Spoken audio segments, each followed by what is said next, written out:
ভিক্ষা করতে এসে দিনের আলোয় ফাঁকা বাড়িতে গয়না চুরি করে পালালো দুষ্কৃতী। এই ঘটনায় তদন্তে নেমে 4 মহিলাকে গ্রেপ্তার করা হয়েছে। সোমবার সকালে স্থানীয় লোহাদহ ঘাট এলাকা থেকে ওই মহিলাদের পাকড়াও করে পুলিশ। সিসিটিভির ফুটেজ দেখে মূল সূত্র পাওয়া যায়।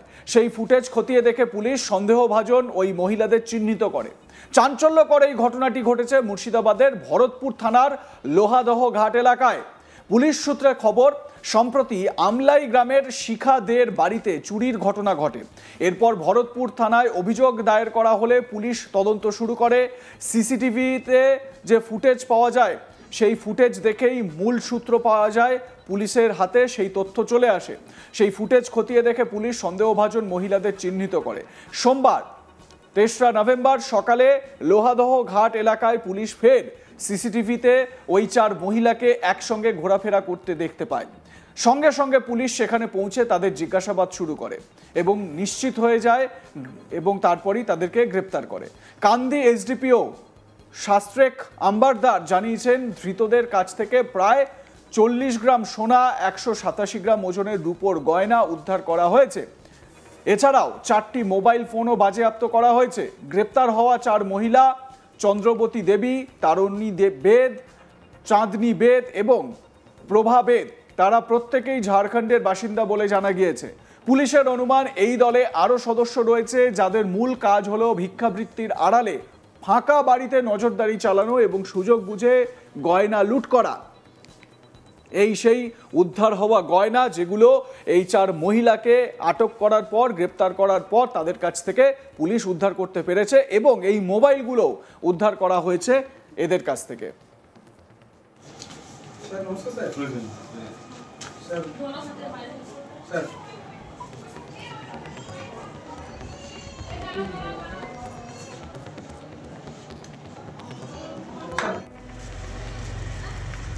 কান্দির এসডিপিও তিনি কি বলছেন এ বিষয়ে শোনাবো আপনাদের। গত 2 নভেম্বর 2025 ভরতপুর থানা একটা কমপ্লেন্ট পেল, যেখানে হাসি দে, ওয়াইফ অফ রামকৃষ্ণ দে, যিনার বাড়ি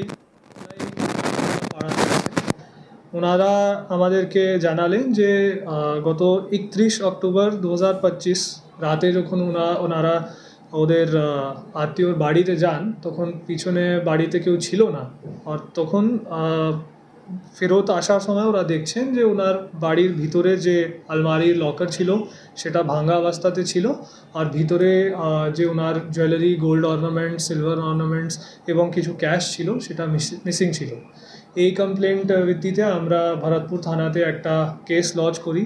কেস লজ করার পরে ভরতপুর থানার পুরোটা টিম তদন্তে নেমে গেল, আর অনেক খোঁজাখুঁজি করার পরে সিসিটিভি ফুটেজ দেখে ফাইনালি একটা আমরা সিসিটিভি ফুটেজতে পেলাম যে ওখানে কিছু ভিক্ষুক মহিলারা 3-4 মহিলারা এসেছিল, যাদেরকে মানে ওখানকার লোকালি কেউ চিনতে পারছে না।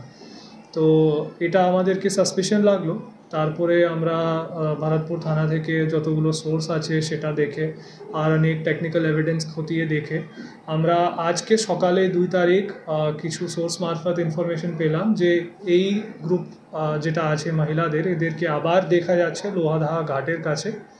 এই ইনফরমেশনকে ওয়ার্কআউট করার জন্য ভরতপুর থানার টিম ওখানে পৌঁছালো, আর ওখানে দেখছি যে এরা 4 মহিলাকে পাওয়া যাচ্ছে, যার মধ্যে এই 2 মহিলাকে আমরা সেই সিসিটিভি ফুটেজ থেকে আইডেন্টিফাই করতে পেরেছি। এদেরকে ইন দ্য প্রেজেন্স অফ মহিলা পুলিশ ডিটেইন করা হলো, জিজ্ঞাসাবাদ করা হলো, আর তখনই এদের কাছ থেকে আমরা কিছু গোল্ড অর্নামেন্টস পেলাম, যার জন্য এদের কাছে কিছু সাফিসিয়েন্ট জাস্টিফিকেশন ছিল না। পরে এরা ওখানেই কনফেস করলো যে এটা চুরির মাল আছে। অন দ্যাট বেসিস ওখান থেকে এনাদেরকে অ্যারেস্ট করা হয়েছে। আর যাদেরকে অ্যারেস্ট করা হয়েছে এরা বেসিক্যালি এখানকার বাসী নেই। প্রথমে আমরা যেটা জানতে পেরেছি, এদের নাম আছে চন্দ্রবতী দেবী, তারপরে চাঁদনী বেদ, তারপরে পারবা বেদ এবং তারণী বেদ। এনাদের সবার বাড়ি ঝাড়খণ্ডে আছে। এখানে হয়তো কোনো লাইভলিহুড জন্য এরা এখানে এসেছে। আর এদের কাছ থেকে আমরা যতগুলো চুরির মাল ছিল সেটা তো পুরোটাই আমরা সাকসেসফুলি রিকভার করতে পেরেছি। তার সাথেই হয়তো এদের কাছে আর কিছু গোল্ড এবং সিলভার অর্নামেন্টস এবং কিছু ফোন আমরা পেয়েছি যেটা হয়তো এই কেসের সম্বন্ধে নেই বা আর কোনো চুরির কেস হতে পারে যেখানে এরা ওখান থেকে এরা চুরি করেছে। তো ইন টোটালিটি ভরতপুর থানা সাকসেসফুলি এত কম টাইমে 40 গ্রাম সোনা রিকভার করেছে, 197 গ্রাম সিলভার রিকভার করেছে এবং 4 ফোন। আজকে এনাদেরকে আমরা ফরওয়ার্ড করছি আদালতে। আজকে আমরা পিসি পুলিশ কাস্টাডির জন্য প্রেয়ার করব, আর পুলিশ কাস্টাডি পাওয়ার পরে ফার্দার আমরা এই বিষয়টাকে ঠিকই দেখব যে এদের কী মোটিভ ছিল, এরা কীভাবে অপারেট করে, আর এদের গ্যাঙ্গে আর কেউ আছে কিনা। আমরা 10 দিনের পিসি প্রেয়ার দিচ্ছি, দেখছি আমাদেরকে যাচাই করে। জনসাধারণকে এটা বার্তা দেব যে যখন বাড়ি থেকে বেরোচ্ছেন অবশ্যই এটা দেখে নেবেন যে আপনাদের বাড়ি সেফ কন্ডিশনে আছে, লক কন্ডিশনে আছে। সম্ভবত এই ইনসিডেন্টে যারা গিয়েছেন ওনারা কোনো কারণে বাড়িটাকে লক করে যায়নি, তো এটা একটা কারণ আছে যেটা এই ঘটতে পারে। কিন্তু সব প্রিকশন নেওয়ার পরেও যদি এই রকমের কোনো ঘটনা ঘটবে আমরা আপনাদেরকে আশা দিচ্ছি, প্রমিস দিচ্ছি যে আমরা পুরোটাই চেষ্টা করব এই ধরনের ক্রাইমকে ডিটেক্ট করার। ধৃতদের এদিন কান্দি মহকুমা আদালতে পেশ করে পুলিশ 10 দিনের হেফাজতের আবেদন জানায়। পুলিশ হেফাজত নিয়ে চক্রের বাকি সদস্যদের পরিচয় এবং তাদের চুরির অন্যান্য ছক সম্পর্কে জানার চেষ্টা চালিয়ে যাচ্ছে এবং তাদের কাছ থেকে আরও কোনো তথ্য বেরিয়ে আসে কিনা সেটা খতিয়ে দেখা হচ্ছে। চুরির যে সামগ্রী, সোনার গয়না, রূপোর গয়না, মোবাইল ফোন, যেগুলো পুলিশ উদ্ধার করতে পেরেছে সেই সমস্ত জিনিস এই মুহূর্তে আপনারা দেখতে পাচ্ছেন। মহিলাদের একটা গ্যাং, মানে মহিলাদেরকে কাজে লাগানো হচ্ছে। সাধারণত দুপুরবেলা বাড়ির পুরুষরা তারা কাজে বেরোন, যারা চাকরি করেন তারা অফিসে যান, যারা ব্যবসা করেন তারা নিজেদের ব্যবসা স্থলে যান, যাদের দোকান আছে বা যাদের অন্য কোথাও ব্যবসার দোকানপাট আছে সেখানে যান। এই সময়টাকে কাজে লাগিয়ে মহিলাদেরকে বাড়িতে ঢোকানোর একটা ব্যবস্থা করেছে এই চক্র। এবং যেহেতু মহিলা, সেই কারণে খুব সহজেই বাড়ির যারা মহিলারা রয়েছেন, গৃহকর্ত্রী যারা, তারা বিশ্বাস করে নেন। হয়তোবা এদের সামনে কখনো এরকমও হতে পারে শাড়ি বিক্রির নাম করে তারা বাড়িতে ঠকঠক করেন, দরজা নক করেন।